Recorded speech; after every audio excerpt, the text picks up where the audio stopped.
ನಮಸ್ಕಾರ, ನ್ಯೂಸ್ 26ಗೆ ಸ್ವಾಗತ.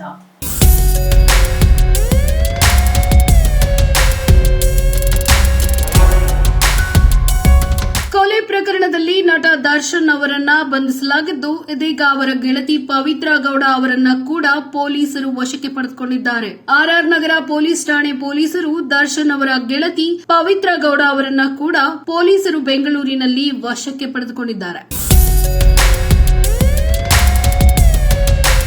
ಪವಿತ್ರ ಗೌಡ ಅವರಿಗೆ ಅಶ್ಲೀಲವಾಗಿ ಮೆಸೇಜ್ ಮಾಡಿದ್ದ ಎನ್ನಲಾಗುತ್ತಿರುವ ರೇಣುಕಾ ಸ್ವಾಮಿ ಅವರನ್ನ ಬೆಂಗಳೂರಿಗೆ ಕರೆಸಲಾಗಿತ್ತು.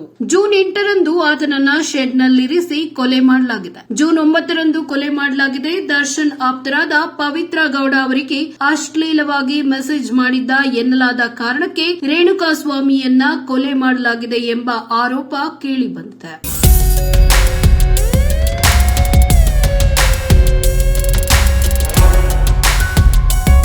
ಇದರ ವಿಚಾರಣೆಯ ಭಾಗವಾಗಿ ಇಂದು ಪವಿತ್ರ ಗೌಡ ಅವರನ್ನ ಆರ್ಆರ್ ನಗರ ಪೊಲೀಸ್ ಠಾಣೆ ಪೊಲೀಸರು ಬಂಧಿಸಿ ವಿಚಾರಣೆಗೆ ಒಳಪಡಿಸಿದ್ದಾರೆ.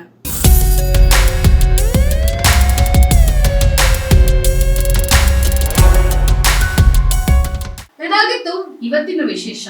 ಇನ್ನಷ್ಟು ಸುದ್ದಿಗಾಗಿ ನೋಡ್ತಾ ಇರಿ ನ್ಯೂಸ್ 26 ಕನ್ನಡ. ನಾವು ನಿಮ್ಮೊಂದಿಗೆ.